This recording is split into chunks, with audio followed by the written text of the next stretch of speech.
Welcome back to Proof of Work Coin News. This is your host, COINOLOGY. If you have a moment, help us out. Go ahead and subscribe.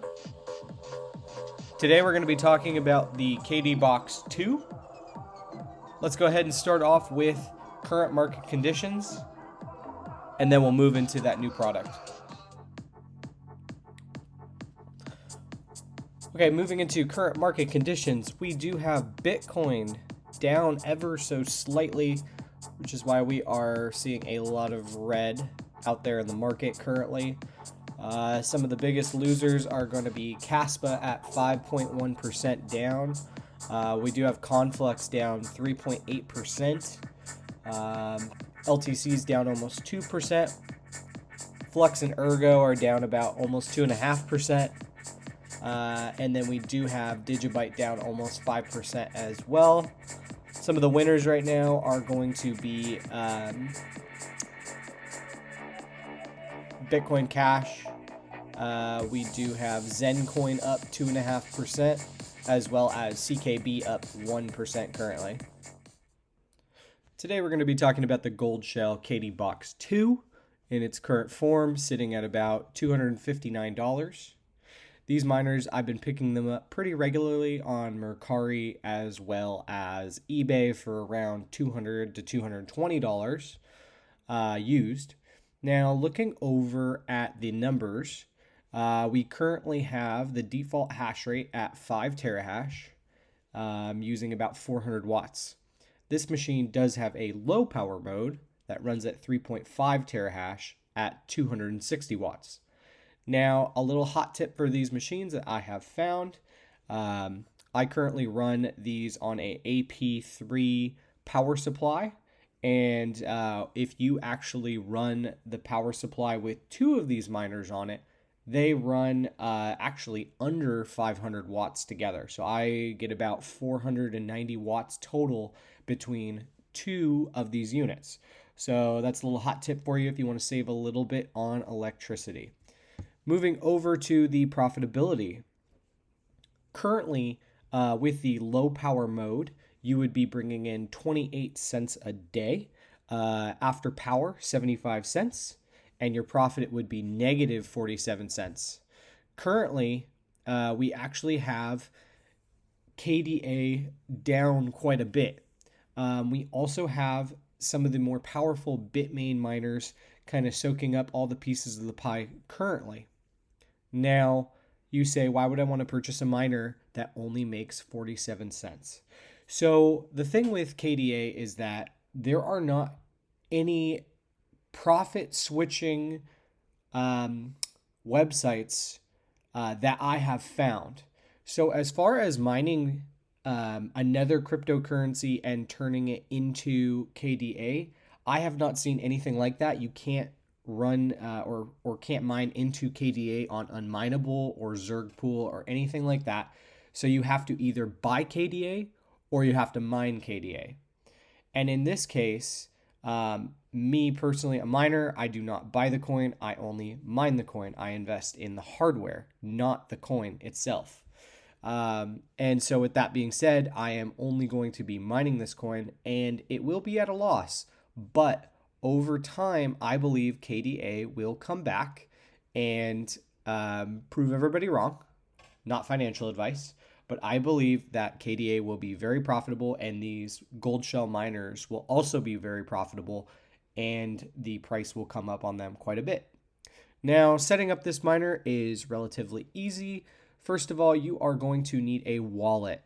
The wallet that I actually recommend for any KDA is going to be the Koala wallet.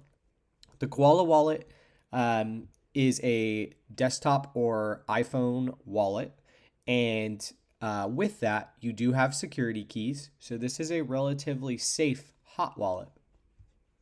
Moving over to mining pools.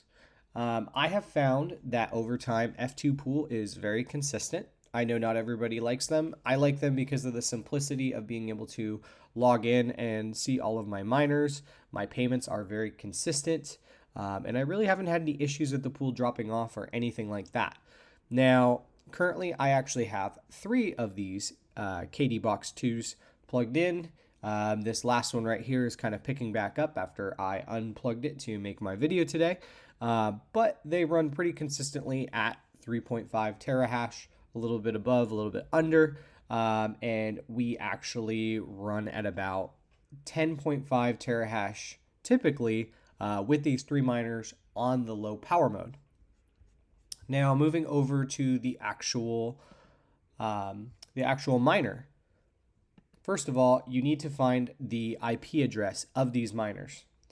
Now, if you're having trouble finding IP addresses of ASIC miners on your network, I am going to put a link to an app in the description. It's called Fing. And Fing is a really cool app that finds everything on your network extremely fast, takes just a moment. I use it all the time. And additionally, I have had ASIC miners that seem to sleep on the network, and even though I try to log in through the IP, they will not come up, but I have found that the Fing app can actually ping those ASIC miners and get them to come back up on your network. So it's a really cool app. I will put it down in the description. Now moving into the miner, this is what the web GUI will look like. Obviously it's in another language, so let's go ahead and switch that over to English. Now we can see what's going on here. So now we need to go ahead and log in. So we're going to go ahead and put in unlock. Admin is going to be automatically put into the username. Password says right here 1 2 3 4 5 6 7 8 9. So we will log that in 1 2 3 4 5 6 7 8 9.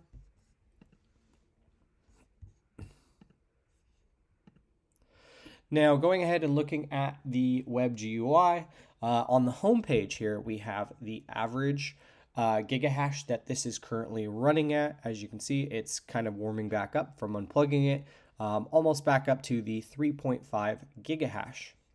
Now, the fan speed is going to be automatic. You actually have no choice over how fast it's running. The fan speed is currently running at 1100 RPMs. We have a hardware error. I have noticed on most Goldshell KD miners that the hardware errors are actually a little bit high, and there are consistent hardware errors. They've attempted to address this multiple times, but from what I understand, there is no fix. Now, as you can see, we actually have this machine on the low power mode. It's just been running for just a couple moments here. And we do have a hash rate chart that kind of gives us the picture as to how long the miner's been running and how it's been running. So we have that currently. We can move over to the miner. In here, you do actually have your pool settings. So what you're going to go ahead and do is add. And you can go ahead and add your URL as well as your miner name and your password. Now, if you go over to F2 Pool, it will actually give you all that information, and you can just go ahead and log it in once you've set up an account and you've also set up a wallet. Very easy. So you'll just enter all that information in here. They actually already have the F2 Pool information that you can just go ahead and click. You just add the miner name and your password, and you're done. Now, over here, you can address whether you'd like to run in hash rate mode or low power mode. We talked about this. We're just running in low power mode until the price of KDA picks up. And you are actually stuck only one algorithm, as most ASICs work that way. Into the system, you have a couple of different settings that you can adjust here. One thing I do recommend is changing your password.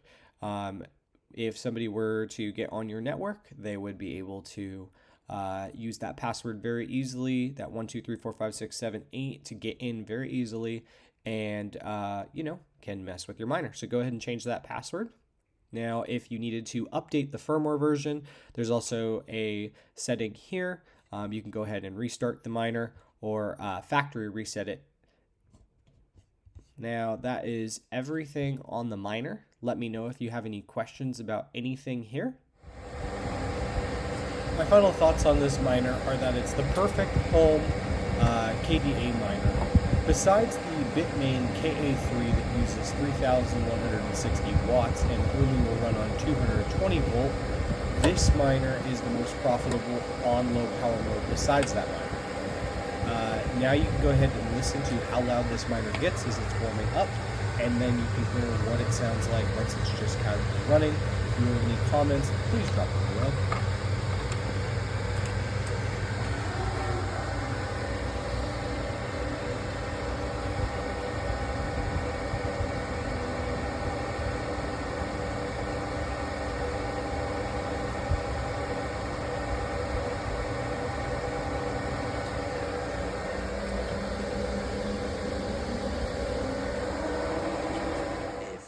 Moments later.